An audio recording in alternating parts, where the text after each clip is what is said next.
So we're up to 32 participants. How many people signed up? We had 77 signed up, so.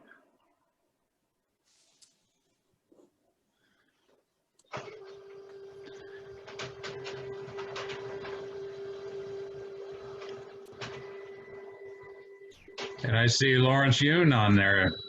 Welcome. We're honored. Good morning, everyone. Thanks for inviting. Good morning. Wow. It's a real privilege. Thank you so much. What are you doing? What?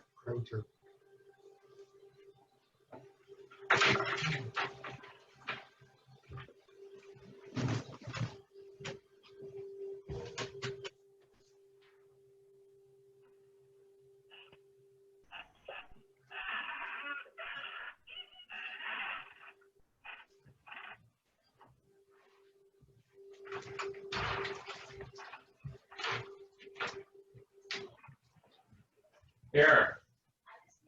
Here, it's top of the stairs.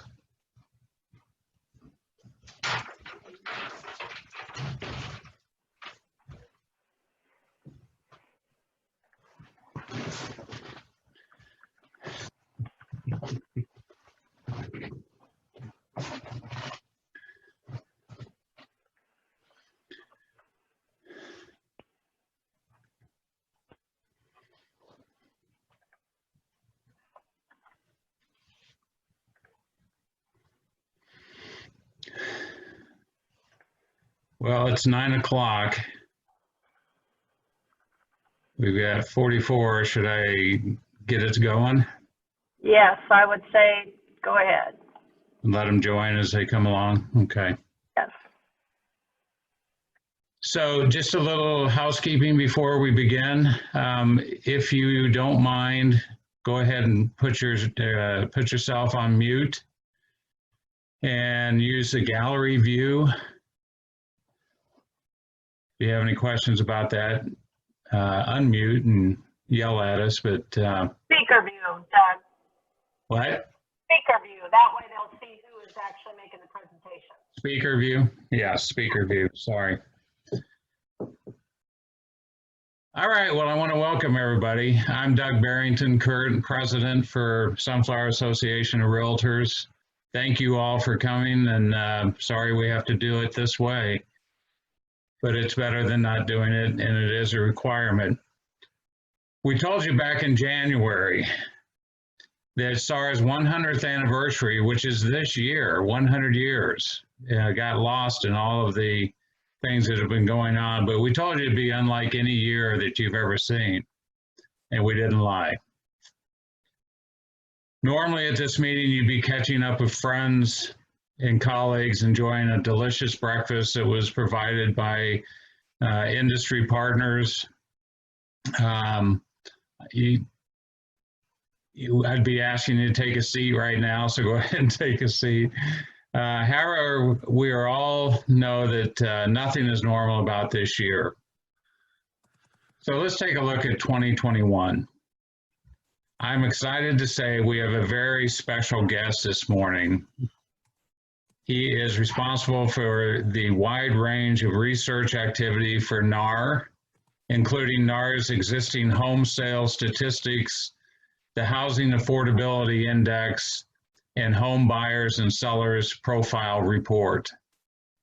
He is the creator of NAR's economic forecasts and participates on many economic forecasting panels, including the Blue Chip Council and the Wall Street Journal Forecasting Survey.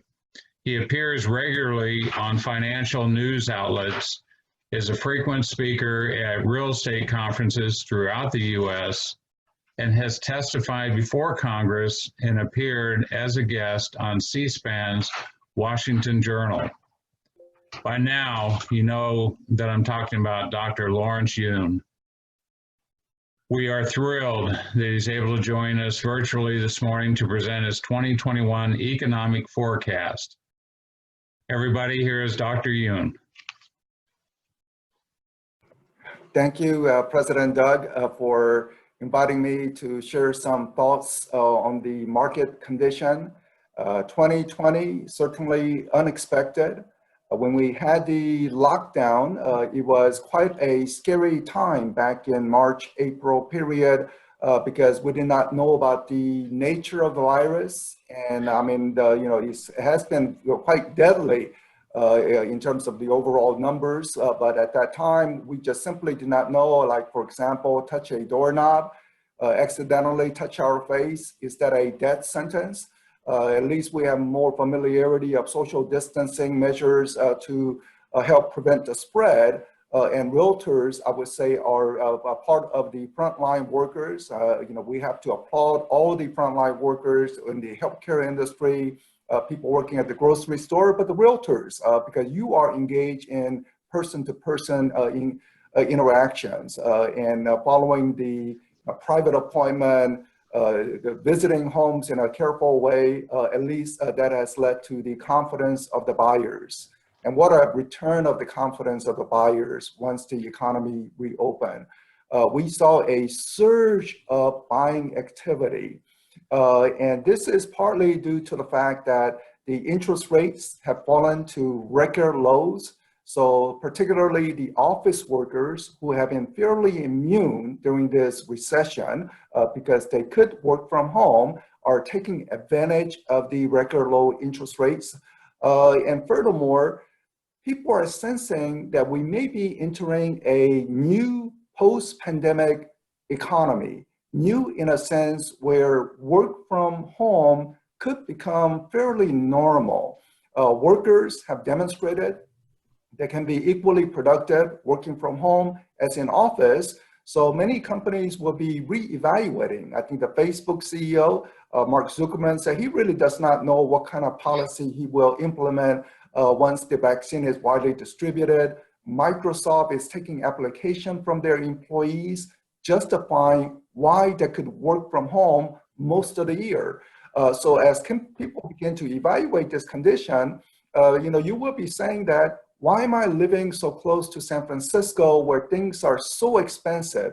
$1.5 million for this 2-bedroom townhouse when I could buy a mansion out in Kansas for much lower prices. So you will begin to see this type of trend where people can live farther away from their office destinations.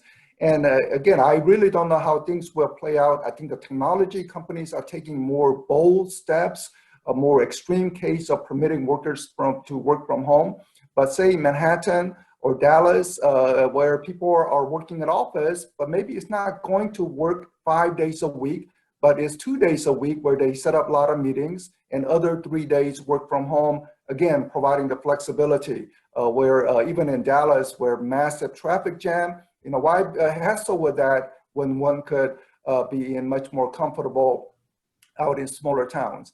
We took a survey of realtor members about their clients. What is their preference? And we are noticing shift. There is a greater shift of clients wanting to buy in outer suburbs or in smaller towns where homes are more affordable and away from city centers. And I think this is, again, reflecting the fact that many people are sensing that work from home will be quite flexible going into the post-pandemic world, even after the vaccine discovery. Now, as related to the economy, 2020 was rough. Fortunately, housing market really was one exception, doing very well in terms of this tough economy because thanks to the low interest rates. But as we look ahead into 2021, what can we anticipate? Well, mortgage rate will still be very low. Maybe a one-notch upward in movement in interest rates, say from 2.7% average. Wow, 2.7% average. These are incredible rates. So maybe it will go up close to 3%. But these are historically favorable interest rate environments. So you can say interest rate will continue to be low. What about the job market? Well, the vaccine discovery is a game changer. And as it gets distributed, herd immunity, people normalize their life, go to the restaurants, go see a ball game. So that will begin to unleash some of the savings that people have done. And I understand there are families who are struggling paycheck to paycheck, but if you look at the whole US economy, there's more savings and actually higher income now compared to 1 year ago. You may shake your head and say, I don't believe that, but the massive stimulus package that was passed, $1,200 check, the enhanced unemployment benefits, along with small business loan where many people do not have to repay if you meet certain criteria, all this has pumped up in terms of the income, but people have not been fully spending that, so there is a savings. And that savings will be unleashed into the economy in 2021. So job creation, and you combine job creation with low interest rate, this is continuing favorable environment. The Kansas market or the Topeka market, you are already seeing much higher home sales, say in the October-November period compared to 1 year before. And I think this momentum will carry on all the way through the spring of next year at the minimum, because I look at some of the forward-looking indicators, things like mortgage application to buy a home. It is up about 30% from 1 year ago in recent data.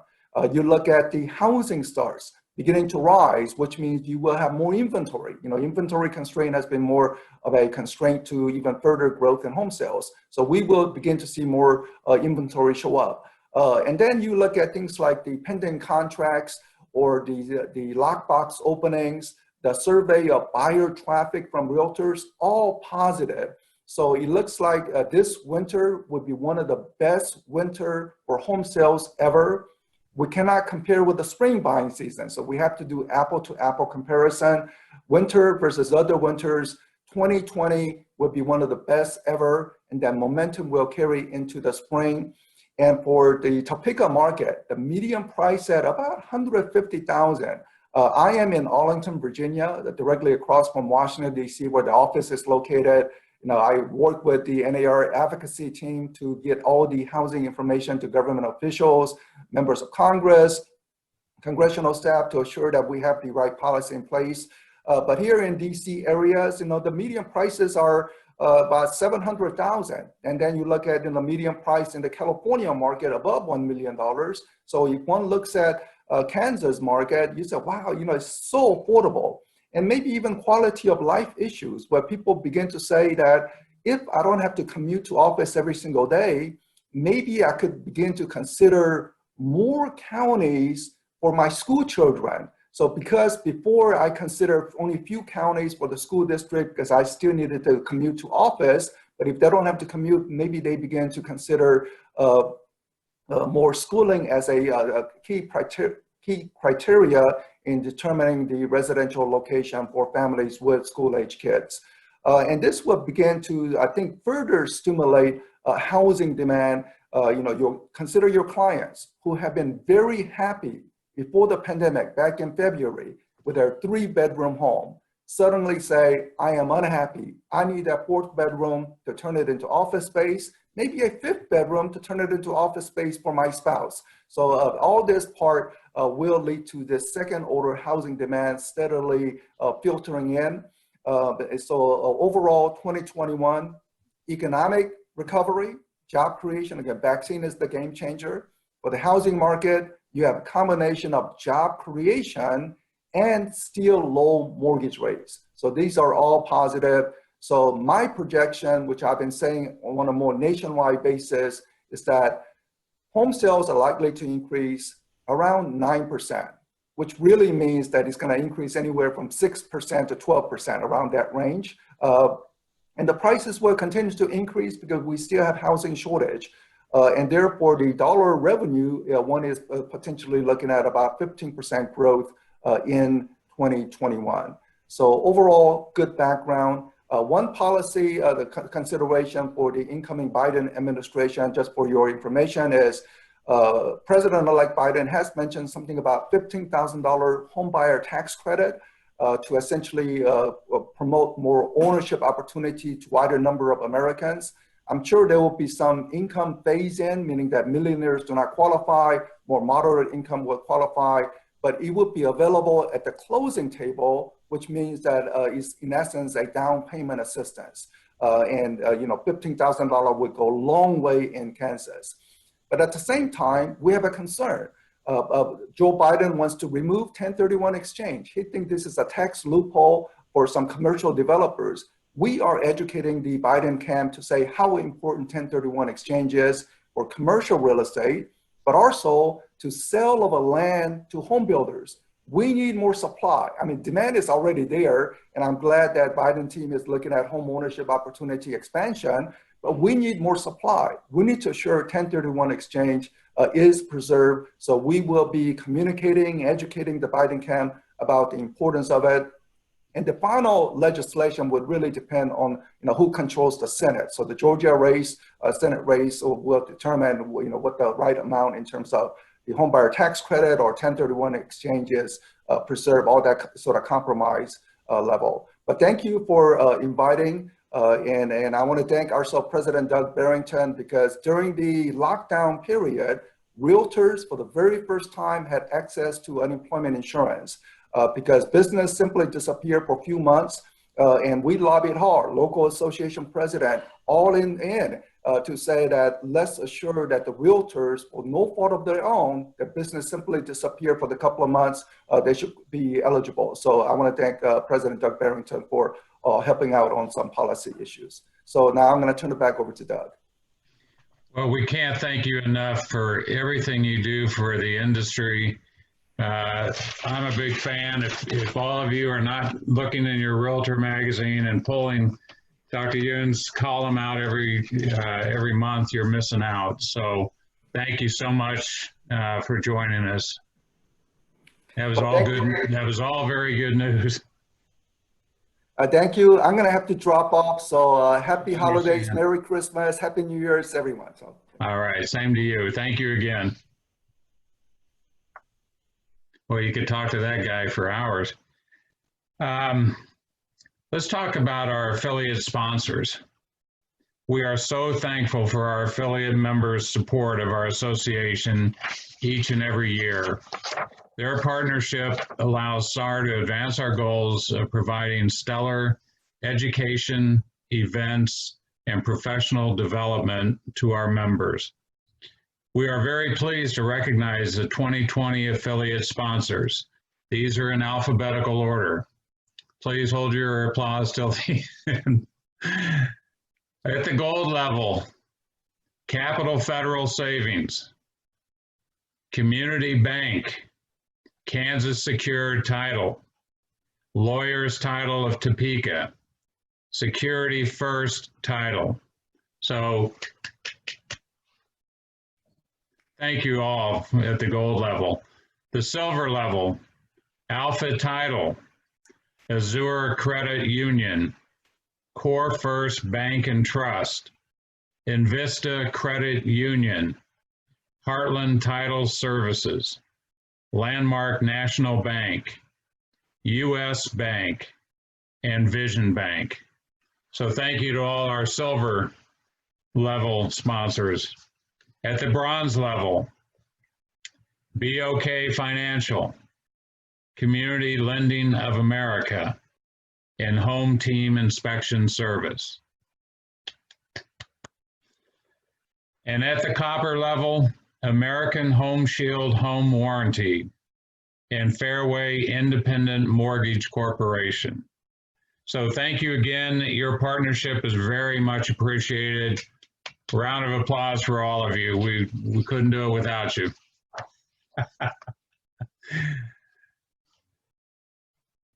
Who wants to win a prize? Anybody? Okay, there they are. All right, I'm going to tell you how to do that.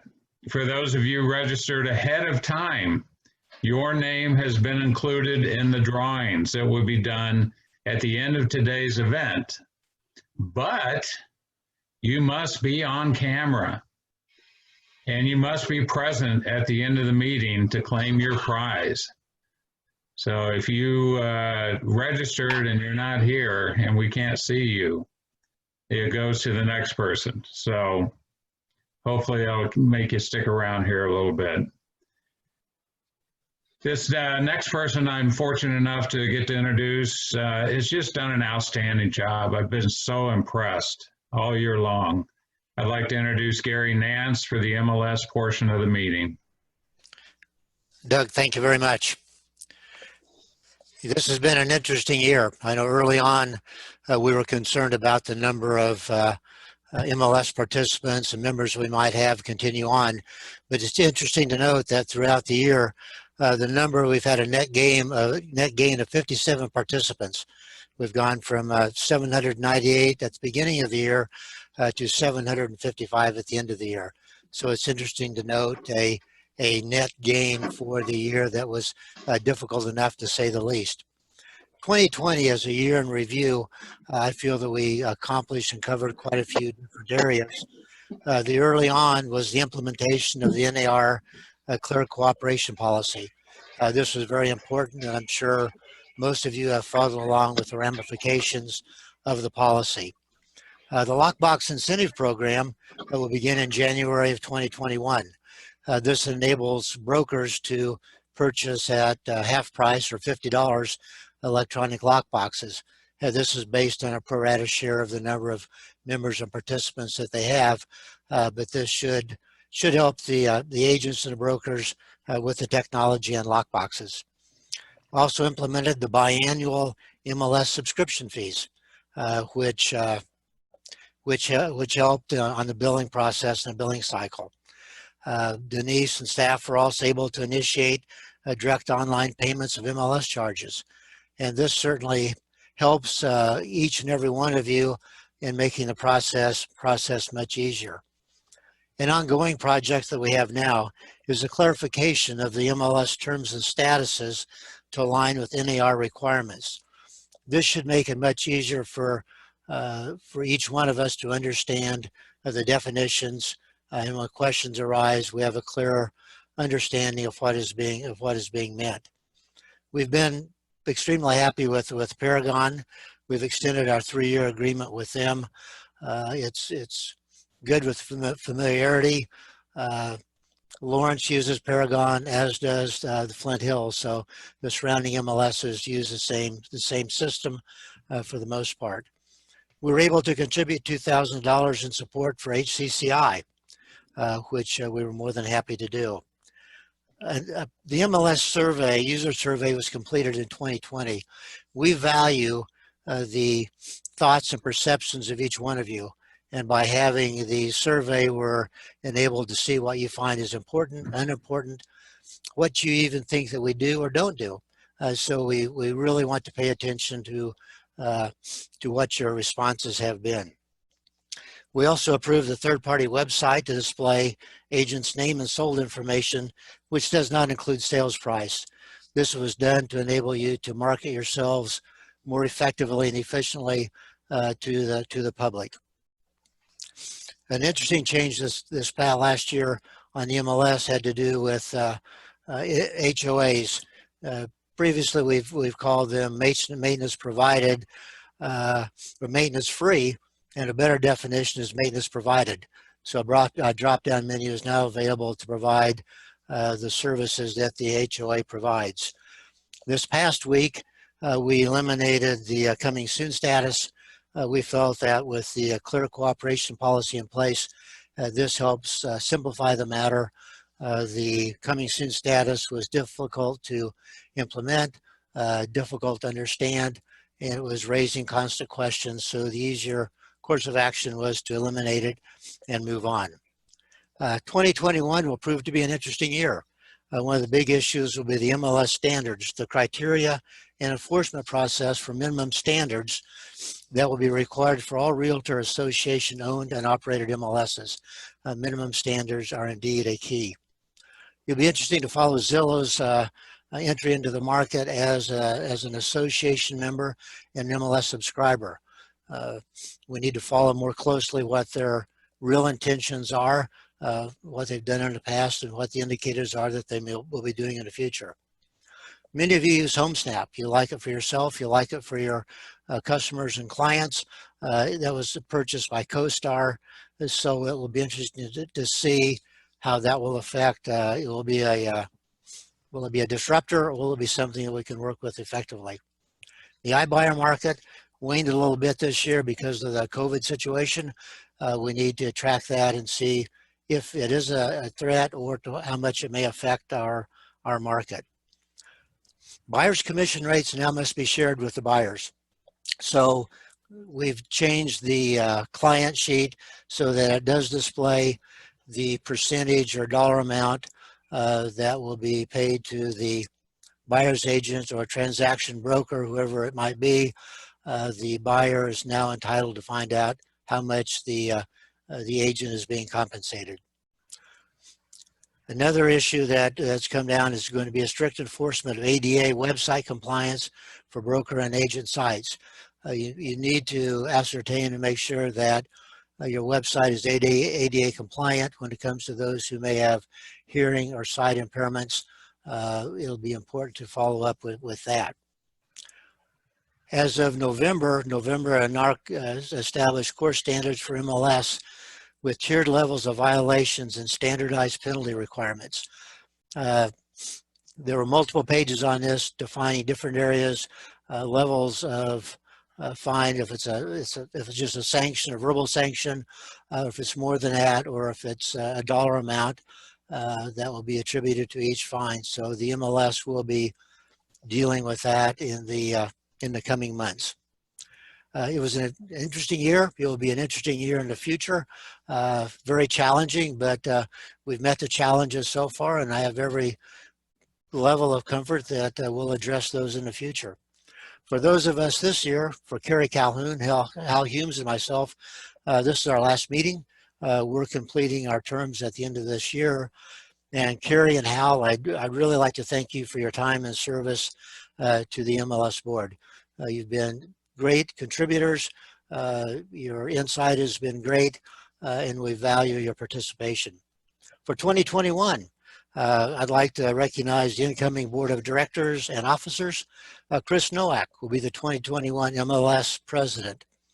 Marion Hawks will be the 2021 MLS vice president. And Jeff Williams will be the 2021 MLS treasurer. Doug Bassett, as the SAR president, will be the representative on the board of directors as well. Joining them will be Stuart Elliott, Mary Fraze, Jamie Souder, Bob Thomas, and Ty Troxel-Coons. Each one of them, I have every confidence in, will do an excellent job next year, and I wish them the very best.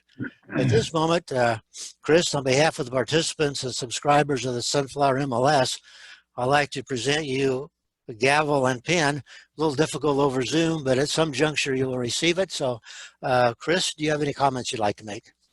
I just want to say thank you, Gary. It's been a pleasure working under you as the president on the MLS board and the rest of the board. I look forward to it. As indicated, we have a full slate already next year, as you just hit on. So we're really excited to hit the ground and get these things resolved and discussed. So thank you. Thank you. Doug, we'll turn it back over to you. All right, thank you. Gary and Chris, we're looking forward to a great year from you. Gary, thank you so much for all you've done. I mean, I as I said in the beginning, I was very impressed. You had a lot to do and you did a lot. Denise Humphrey is holding something, the President's Award. Thank you very much. I think she's having a little earthquake where she is, but if you can read that. Okay.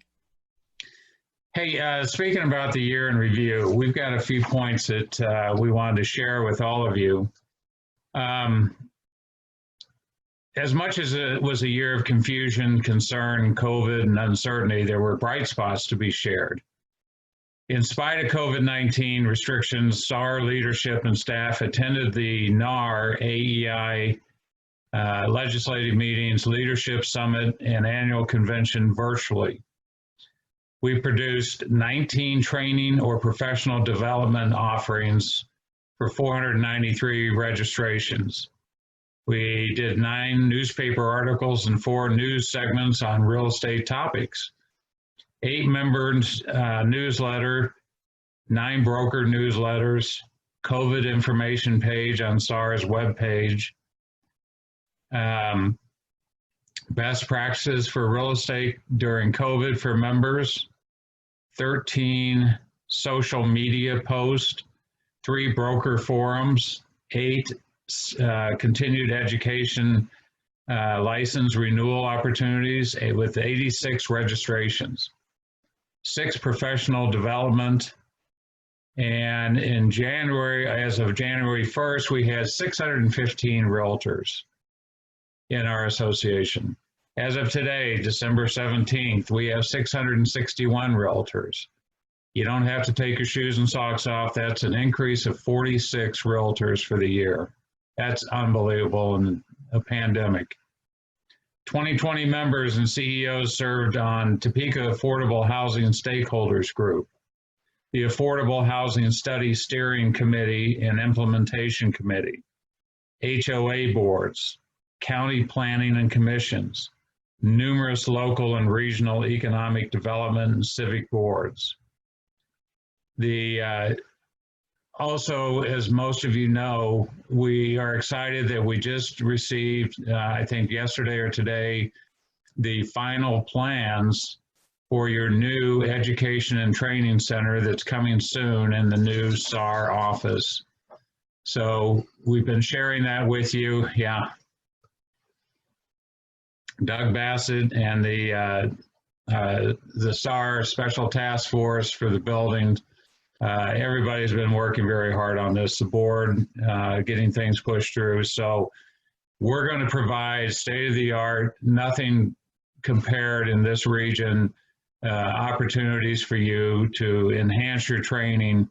And also it'll be great for our events that we've been unable to hold in the current building or obviously through this year. We're also working on a new, it's come way too late, advertising marketing campaign to promote realtors. We want to get the message out. We're working with a very well-recognized and agency here in town that we've been having conversations with, providing the information. And the whole point of it is to benefit each and every one of you so that people know what a realtor does and why they want to select a realtor and how to get in touch with us. Also want to point out that the association, and Denise, I'm going to ask you to jump in if I leave anything out on this one, but the association and the MLS remain very strong. Financially, per the bylaws, and we've received the highest rating. We had to be audited and we've received the highest audit rating allowed. So we're want you to feel very confident in that, Denise, anything I left out of that? You're muted. On purpose, probably. No. That's a requirement of our bylaws and our requirements for our core standards that we're audited every year. And Closer. sorry, it's an our requirement for our core standards that we're audited every year as well as our own bylaws. So we're happy to report that again this year we received the highest rating that Burbridge Trahan is allowed to put on an audit, and we'll just push forward and work towards achieving that same rating next year. So it's been a very good year in spite of what challenges we've all faced. So feel confident in that. We know that 2021 brings a lot of hope, and I'm sure that you know, working with Doug Bassett and the new board, and as we get a handle on COVID and move forward, we will have a lot to look forward to. Speaking of COVID, unfortunately, Tyler Frank was going to do the community relations committee report, and Tyler's suffering from the virus right now, so we all send our prayers and best wishes to him. Constance Fox or Tasha Saylor, if you want to add anything to what I have here for your committee report, is the member volunteering each quarter at local food banks in all regions, participate in habitat builds in all regions. And when I say all regions, for those of you that may not understand that or might be new, you know, SAR goes from Holton Topeka, all the way down to Emporia. So we are much larger than we were before the merger. And so what we decided over the past several years is to have each region have its own representation. Participate in United Way Day of Caring, September 18th. Continue the Secret Santa Classroom Project in 2020. Identify volunteer programs in the North and South for member participation. Continue relationship with the medical outlets. Cultivate media relations in other regions. 2020 U.S. Census participation. Call for the count. 2 Harvester volunteer sessions. And the Boys and Girls Club Stuff the Bus. Tasha or Constance, did I leave anything out that you'd like to add? Well, some of those events didn't go like they had in previous years, or I know that the Day of Caring really actually just didn't even happen this year because of COVID, but we have a lot of things, a lot of ideas that hopefully in 21 will allow the members to be able to participate. And I feel like we did a really good job this year brainstorming ways to involve the North and the South. Again, COVID didn't allow a lot of those things to come together, but hopefully as things get better, we will see some really cool opportunities. Okay. Thank you very much. Governmental Affairs Report. My favorite member, and I also want to take this opportunity to say thank you, Sherry, for putting up with all the president duties this year, but here's Sherry Barrington. Oh, gee, thanks. Good morning, and since it's this, we're doing the business meeting, it must mean it's that time of year, so happy holidays to everybody. As Doug said, I'm going to be giving an update on the Governmental Affairs Committee of what we did this year. As always, we're always grateful, appreciative of the members that contribute their time and effort and expertise to these committees. And we had a great group for the Governmental Affairs Committee. It consisted of Jeanette Johnson, Tyler Frank, Russ Hutcherson, Demetrius Miller, Lori Moser, and Janelle Moses, and Luann Tomes. So thank you guys for all your energy for this committee. Our committee goal this year was to increase our association members' awareness of what was going on with the legislation that affects us as realtors and our industry, which of course impacts homeowners. We started the year off with the Realtor Rally at the Capitol building, and here's where we interacted with all the legislators and discussed what is impacting our industry. We had a great, not just the committee showed up, but a lot of realtors showed up for that. And I think we even have a picture to memorialize that day that was on Facebook. It was a fun day. The members of the committee also produced periodical videos that updated what was going on at the Capitol on bills that were being discussed and may or may not have been passed or defeated. These videos and information were available on the website and Facebook. We had some hams that really did a good job on these.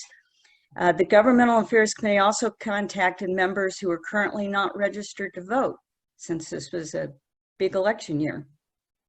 And we offered websites to instruct them how they can easily register.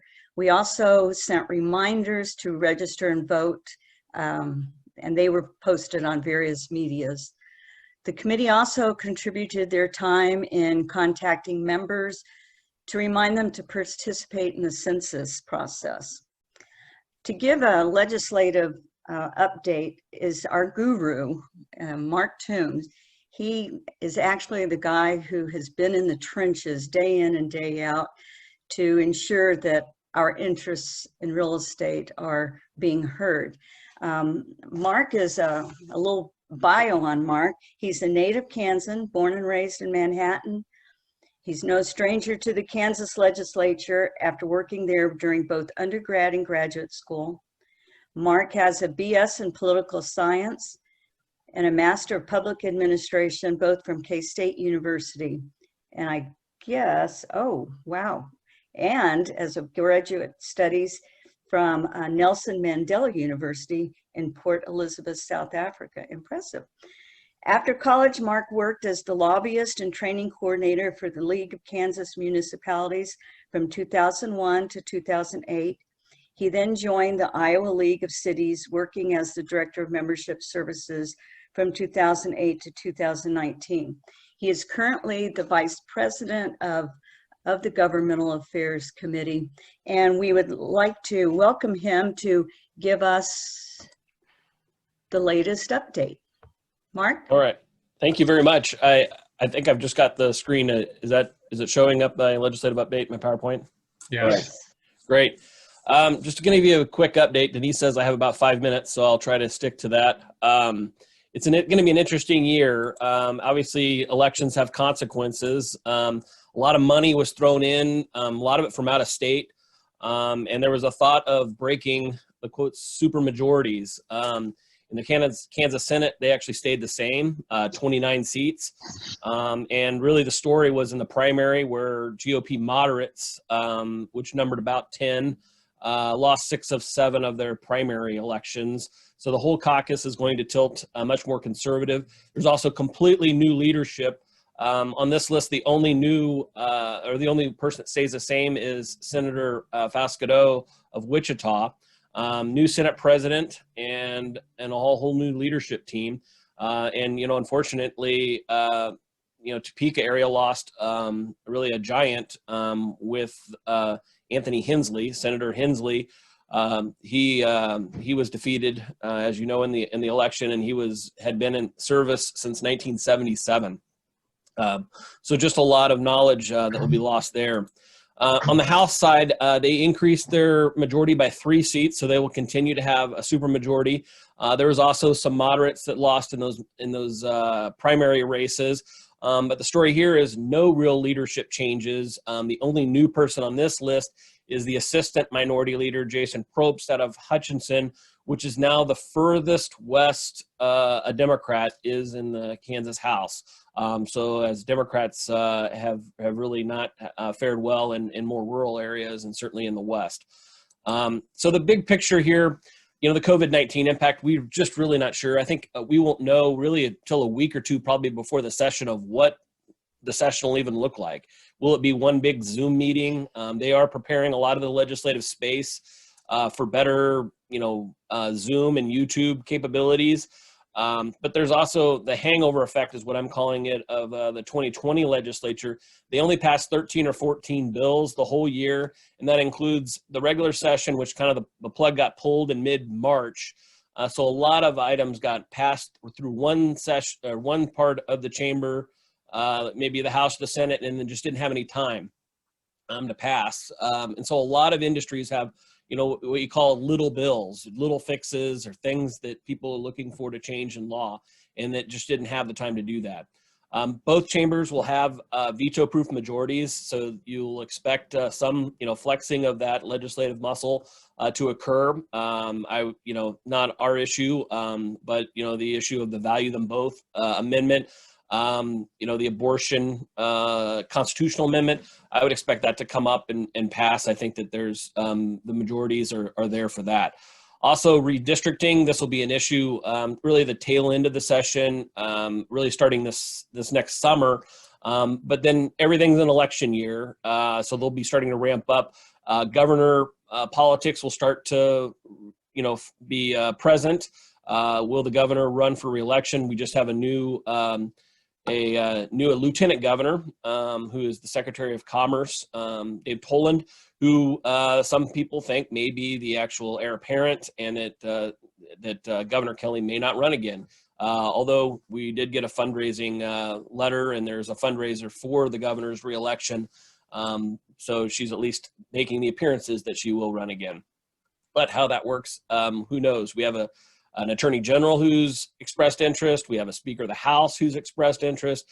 So how do those issues impact the overall legislation, and do people try to make vetoes happen to have essentially bad votes or bad vetoes that might be contrary to where the electorate is? So will be interesting.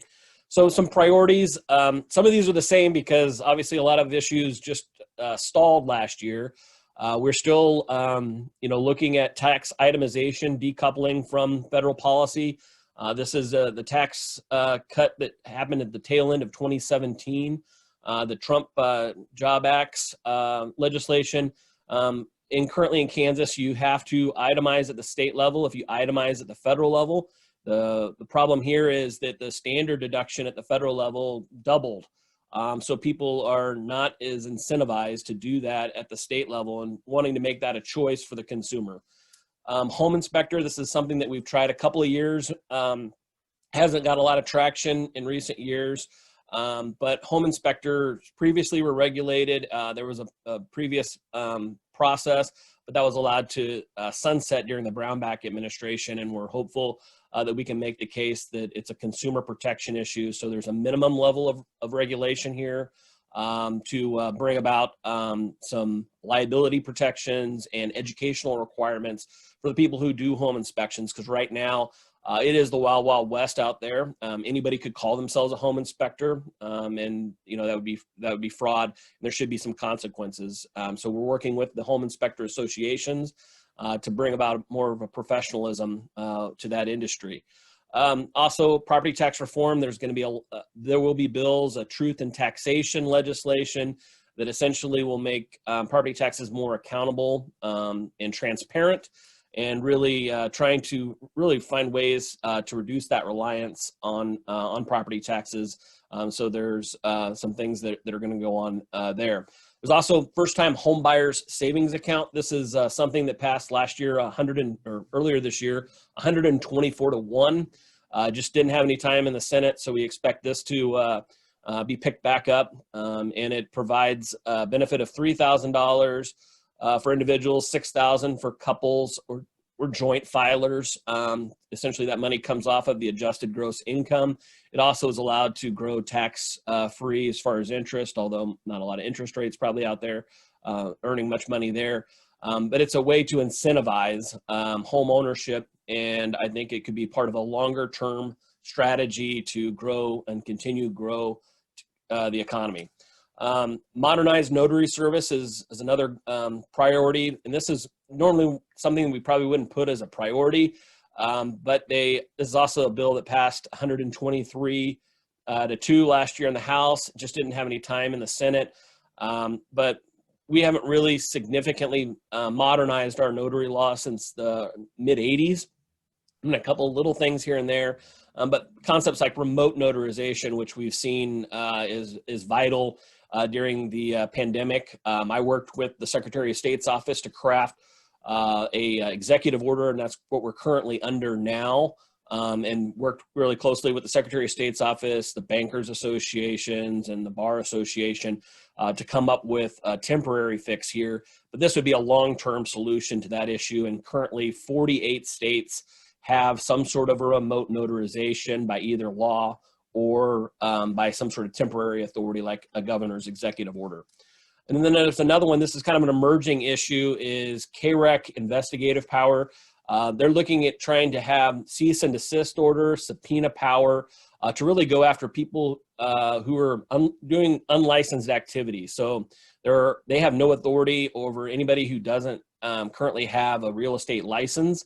And there are people who, a lot of wholesalers and some entities that are really kind of right on that line and really doing things that would normally require a license. And KREC currently has no ability to go after them and investigate them. And so we figure that, the cosmetology board has these kinds of tools. It makes sense that the real estate commission would as well. So those are our priorities, and really I encourage you to meet with your legislators. This is the time, give them a call or have Zoom meetings. There's a lot of new faces in the Shawnee County, Topeka delegation, and even surrounding areas as well. So it's so much easier when you have to make that ask, or if you want somebody to support or oppose a piece of legislation, that you're not calling them for the first time during the session. So try to reach out. The session will start coming up in the first couple weeks of January. So there's still time. So do reach out to these newly elected officials and just your representatives and senators, because it really will go a long way in building that grassroots. Because I think that it will be an interesting year, but right now we still just don't know what the lay of the land will even be. So happy to answer any questions you may have, and thank you very much for allowing me to participate today.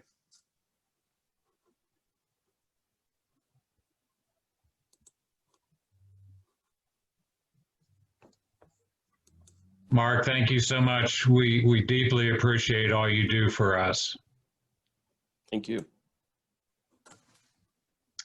Sherry, was there anything else from you? Nope, that's it. Thank you. All right. On the RPAC, I was told that Lori Mosier may not be on this, if that's still the case. We had a very lofty goal when we started the year. The NAR fundraising goal for SAR was $25,802.32, obviously based on membership. When we started to understand that the normal events and things, fundraisers that we do, were not going to happen, we all became very concerned. Well, as is true of the SAR champions that you all are, RPAC investment was not only achieved, but achieved by $1,088.68.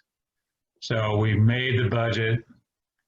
Unbelievable. Thank you for everybody involved in RPAC, whether you're a volunteer or you donated. I think I did the numbers. It was almost less than $40 a person. I remember, I think, was going to get us to our goal. So just in the past few months, the money came in. So again, pat yourself on the back. I'm going to just jump in, and I'll just say from a statewide level, it closed yesterday, and it looks like we made our goal by about $600. So statewide, for a $307,000 goal, we really came in at just the last day. Still some final accounting to be had, but it sure looks like we just barely made it. Mark, that's unbelievable budgeting. $600 almost. Yep. That's great. Well, good to hear. Thanks for sharing. Thanks. The YPN, we have Chairperson Toby Gallegos. Toby, you have done nothing but impress me every meeting I've attended. If you were a company, I'd buy stock in you. So here's Toby. I appreciate that, Doug. And really all the credit goes to our members, because they're the ones putting in the time, volunteering, and putting on the trainings and everything that we were able to successfully have. Obviously, with COVID, we did have some challenges. One thing that we did accomplish was when we got together first part of the year, we thought maybe the name of the Young Professional Network was kind of letting some of our members slip through the cracks as far as what they could participate in. So we changed that to Your Professional Network right off the bat. That way it does encompass our entire association. We had a pretty aggressive agenda for the year. Obviously, we weren't able to hit all of our goals of what we wanted to do. We were trying to get as many educational opportunities out there for all of our association. We were able to hold a KREC advertising changes class, an appraiser panel, and 5 Techie Tuesdays through this COVID environment we've been in. I'm extremely proud of all of our members and their willingness to participate and volunteer their time to benefit our association. So really the credit all goes to them. Doug, your leadership has been phenomenal. I've been extremely proud to be a part of this, and I look forward to 2021 and continuing the mission of supporting our association. All right, I appreciate that. Thank you so much. It's time that we thank the SAR directors whose terms are expiring. And there are 4 of them, and they have been great contributors to everything that is involved in helping you. First is Luke Thompson. He's the immediate past president. Gail Burns, Becky Cavallari, and Amanda Lewis. So give them your visual applause if you would. Thank you so much for your service. You guys did an outstanding job. And now we move to the installation of the 2021 board and officers. It is my pleasure to introduce and install the 2021 Sunflower Association of Realtor Board of Directors. For President 2021, it'll be Doug Bassett. Abby Wastel will be President-elect. Aaron Sewell will be Treasurer. Yours truly will be immediate past president, and I really like the sound of that. Mark Ent, Craig Fox, Debbie Gillum, Marion Hawks, Rick Nesbitt, who I hope is feeling much better now. John Ringgold, Tasha Saylor, Jamie Sauter, Brian Schlosser, Ruth Simnett. Congratulations on being selected by your peers to serve as the director of the Sunflower Association of Realtors. You know, Denise and I talked about whether or not you want to raise your right hand. If you want to, that's great. If you don't, we would do that normally in the installation if we were face to face. So, thank you for stepping up to volunteer your time to serve. Leadership can be one of the most rewarding experiences of your life. You were chosen to represent the membership's best interests. As a leader, you will be faced with many decisions. You will be asked to express your opinions and to openly and respectfully listen as others present theirs. You represent all of the members of the association, and it is in that spirit that we ask that you set all personal biases aside and serve in the best interest of our industry and our association. By becoming a director, you agree to uphold a duty of care, to work in the best interest of SAR, to uphold a duty of loyalty, putting aside all conflicts of interest, and to uphold a duty of obedience, to uphold the bylaws and policies of the association. These fiduciary duties are the cornerstone traits of an effective member of the board of directors. If you agree to uphold these duties, please raise your right hand and answer, "I do," after the following. Do each of you solemnly promise and swear that you will administer the office to which you have been elected to the best of your ability and judgment and in conformity with the bylaws of the Sunflower Association of Realtors? I do.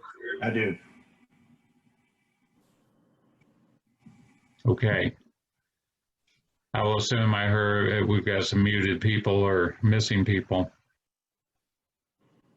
And with that, it is now time to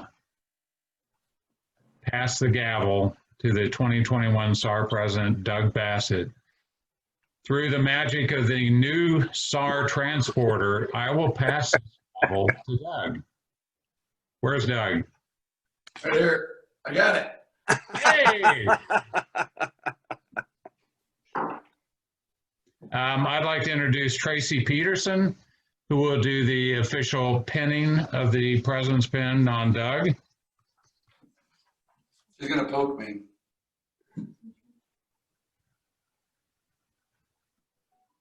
Perfect. Thanks, Tracy. And Doug, I invite you to share your comments. I'll make it brief. Doug, you covered a lot of things I was going to talk about for 2021. First of all, real quick, I don't know, I've been accused of not being able to say no to people. Obviously, choosing to be president twice in a decade is probably an indication that I can't say no, especially to Denise and Linda anytime they ask me to basically do anything. Thanks to Tracy for helping me this morning. She's the rock of our office, and along with my wife, who has to put up with me being president again, she has to put up with it as well. So I appreciate them. Again, 2021, we're not going to talk about 2020 anymore. It's done. It's over. 2021, we're looking ahead. New building, new education center, if you will. Lots of opportunities at the building for our members. Also, a big part of my presidency is to continue trying to figure ways for us to capture our own market. And that's part of the marketing campaign that Doug mentioned. Third-party vendors, you know, this is our business. We shouldn't have to buy back all of our own leads. So I'm extremely excited to see the new marketing program take off and really provide that as a service to our agents, our clients, which are the members. So hopefully you guys see that coming in the future, and we'll work hard to make those things happen. When the building gets done, we'll have a big party, hopefully, and we'll kind of go from there. But looking forward to 2021, and I appreciate everybody supporting me. Well, we're excited, Doug. I know you're going to do an outstanding job.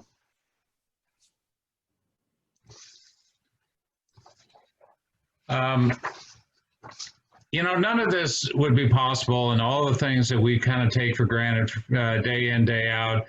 For those of you who serve on committees, serve on the board, serve in various functions within the organization, you learn very, very quickly that none of this would happen without our amazing SAR staff. Linda Bryden, Chief Executive Officer, Denise Humphrey, Assistant CEO, and new to the team is Amanda Bridges, Membership and MLS Coordinator. So just for this second, would you unmute, and I want them to hear a thunderous applause from all of you. Right. Woohoo. We love you guys. You do an amazing job, and we can't thank you enough for everything you do. At this point, we're right on 1 hour. I'm gonna, we'll leave this up to you, but open forum. At this time, if anyone has anything they'd like to bring up before the membership, you are welcome to speak. We ask that you please type your name in the chat box to be recognized. We would ask that you please limit any comments to 2 minutes or less.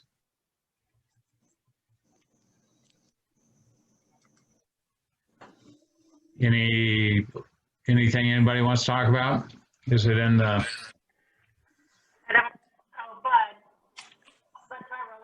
Bud? I'll say something, Doug. Okay. And just briefly, I'll just basically mention what it is, and that's about it. I won't try to persuade. The idea of the new Centralock lock boxes, I know there's a lot of frustration that goes along with the 10-year-old lock boxes that are out there. But the new system is very, very, very streamlined and easy to use.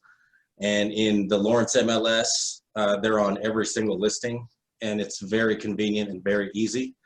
And so, you know, with this being a year where the association has possibly not spent some money that may have been spent otherwise, I'd like to at least suggest to the members to think about the possibility of Centralock lock boxes being used across the entire Topeka MLS or Sunflower MLS because of their security and the increased usability and of the system. So just want to put that out there as a thought. I mean, I know it's tough with Centralock now where you go to, you know, 3 out of 10 listings and those are the only ones that have them. But if all 10 of those listings had them, then it would probably be much easier for you to use them and embrace them and benefit from the security. So just throwing it out there. That's it. Okay. Hey, Gary, there is a comment on here about somebody's asking if you said that Zillow now has an MLS subscription. Yeah, that's more on a, let me get to my, it's how they would be acting as an MLS subscriber. I mean, they're expanding the scope of their activities nationally. And so it's just a matter to keep attuned to what their intent is. It hasn't transpired here, but just to keep an idea and keep in view of what their overall strategy is nationally and to see how we might be affected. Well, and it looks like Brian Slosser just added Zillow is now a KREC registered broker in Kansas. Okay. Right. Anything else? Yeah, Doug. Yeah. We've spoken before about some of the unused funds, and actually twice this year on the Sunflower forum, I've posted comments about some of the older lock boxes, you know, the ones with the 3 letters or the push buttons. Yeah, yeah. And I hate them. And I do like the central lock boxes, but I can tell you overall, the response when I've made those comments on the forum is the majority of people do not like the central lock boxes. Okay. That's been the feedback that I've received on the Sunflower forum. Well, I might let Gary address this, but I think my quick summary is our MLS purchased 200 boxes. Right. And as he said, they are available.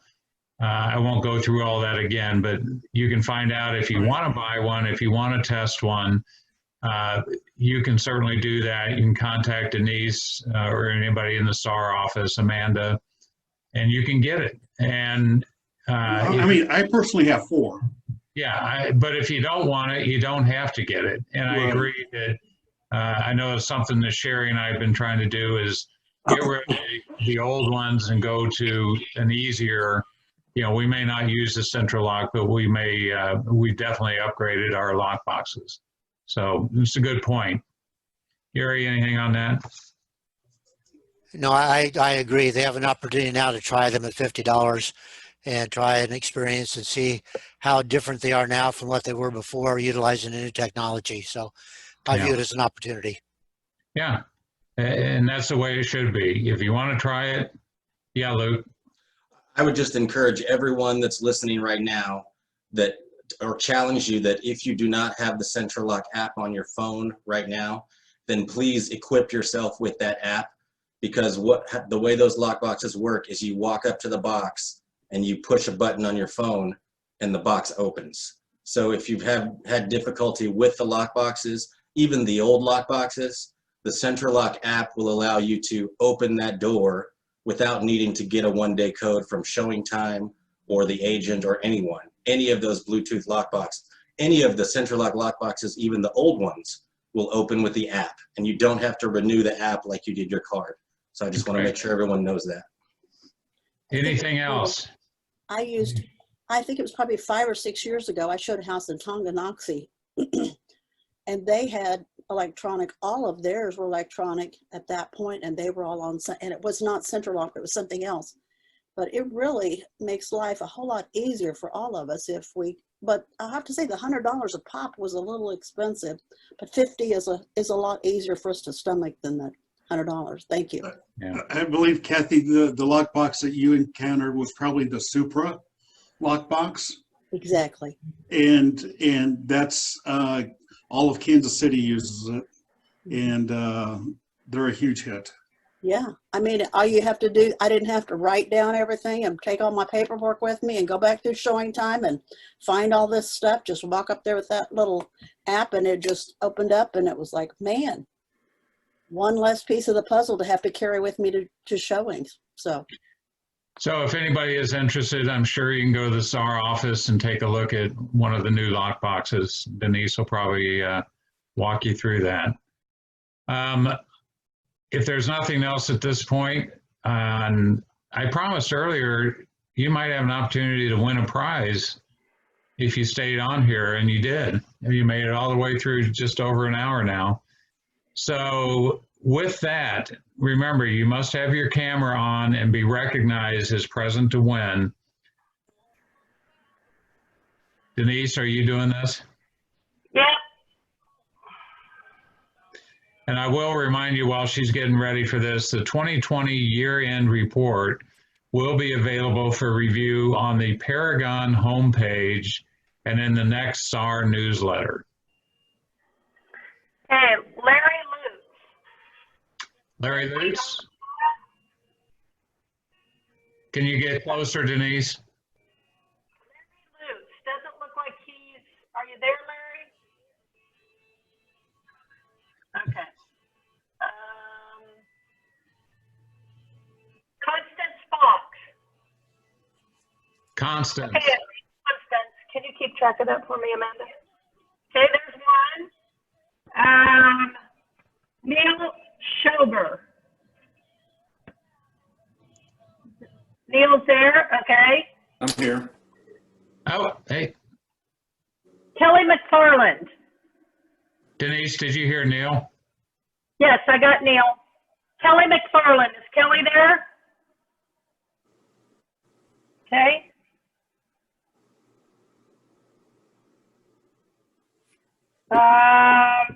Craig Fox. Oh, I see Craig. That's 3, okay. Janet Carter. Is Janet there? I am here, but I don't have a camera. Okay. And for the last one, Shauna Perupski. Okay. She's making sandwiches. Amber Smith. I see Amber. Okay, that's our 5. I'll be contacting you and getting your gift card to you all. Oh, okay. So it wasn't a car this year? No, I got the keys for you for later. Oh, I see. Hey, thank you. Okay. All right.